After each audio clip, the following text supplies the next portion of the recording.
Բարև ձեզ, արգելի հայրենակիցներ, ես Մարտին Թովմասյանն եմ Գեղարքունի գյուղից։ Մենք ապրում ենք հասարակության մեջ եւ օբյեկտիվորեն շատ հարցերում ընդունում ենք այն տեսակետը, որ հասարակության մեջ կարծրացված է։ Դրա համար մենք խոսում ենք, այսօր խոսանք այն մասին, թե ինչ է ճշմարտությունը։ Ամենաէլեմենտարնի մոտեցումը դա այն է, որ մենք երբ ուզում ենք հասկանանք այն ինֆորմացիան, որ մենք ունենք, դա ճշմարտություն է, թե ճշմարտության բարեկամն է։ Բավարար է տալ մեզ հարց, որտեղից եմ ես էդի կարդացել, լսել, տեսել, ինչ հիմք ունի այդ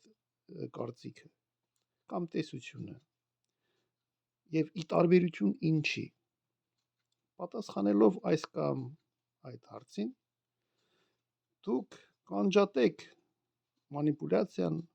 ճշմարտությունից մեծ հավանականությամբ։ Մեր ոչ հեռավոր անցյալում գնելով որոշ շրջապատի մեջ մենք կարող էինք դառնալ կոմունիստ եւ շարժվելու այդ գաղափարով կարող էինք դառնալ ազգայնական, որպեսզի կոմունիստը հասկանա իր ապոնենտին, նա պետք է խորապես ուսումնասիրի այդ ազգայնականության արմատները եւ հակառակը։ Հակառակ դեպքում մեզ սպասում են անվերջ վիճաբանություններ, եթե չանեն դա։ Կա ճշմարտության տեսության շատ թեորիաներ։ Մենք այսօր խոսենք հիմնական 4-ի մասին։ Առաջին թեորիան դա կլասիկ ճշմարտության թեորիան է, երբ կարծիքը համընկնում է ֆակտի հետ։ Օրինակ, փողոցում անձրև է գալիս։ Դա ֆակտ է։ Կամ Երկրորդ համաշխարհային պատերազմը սկսվել է սեպտեմբերի 1-ին 39 թվականին։ Դա ֆակտ է։ Իսկ երբ ասում են, որ մեր գյուղացի արեքնազը աշխարհի ամենալավ չորաբանագործում, դա հայտարարություն է, որի շուրջ կարելի է չհամաձայնել եւ վիճաբանել։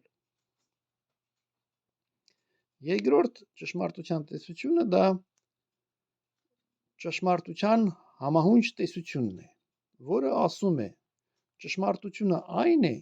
ինչ չի բացառում ուրիշ բացահայտումներին, ուրիշ հայտարարություններին։ Օրինակ,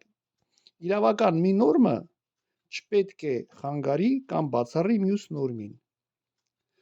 Կամ մաթեմատիկական հաշվարկներով մենք ենթադրում ենք, որ այս կամ այն մոտեցումները։ Այս տեսությունը իհարկե ունի թերություններ։ Այդ թերություններից ամենամեծը նա է, որ մեզանից շատերը մինչև այսօր հավատում են, որ այն միֆոլոգիային, որ Նոյան տապանը Արարատի գլխում է։ Երրորդ թեորիան դա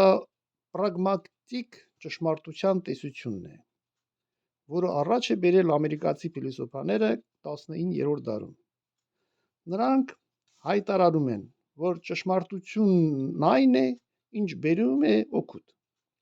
կամ ճշմարտությունն այն է, որ ստեղծում է միջավայր, որը բերում է մեզ օգուտ։ Չորրորդը հաղորդակցական ճշմարտության թեորիան է, որը ի հայտ է եկել փիլիսոփաների կողմից 20-րդ դարում։ Այդ տեսությունը պնդում է, որ ճշմարտությունը այն է, երբ որ մենք գալիս ենք համաձայնության քննարկումների միջոցով։ Այս բոլոր տեսությունները կյանքի կոչվեն միայն այն դեպքում, երբ որ մասնակիցների մոտ ձևավորված է արժեհամակարգային սիստեմա։ Երբ որ տրակտորիստին փող ես տալում, որ կա քո բոստանը վարա,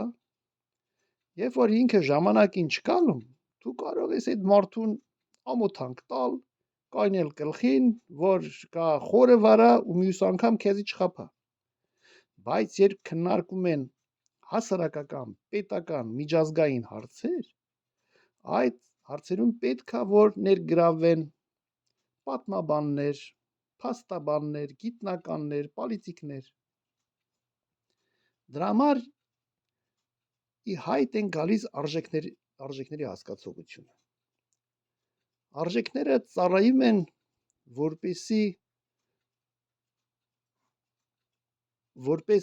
որպես ուղեկից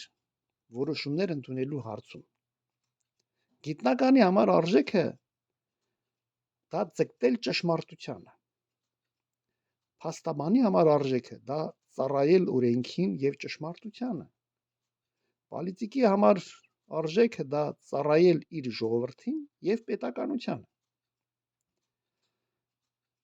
Գրվում են դասագրքեր,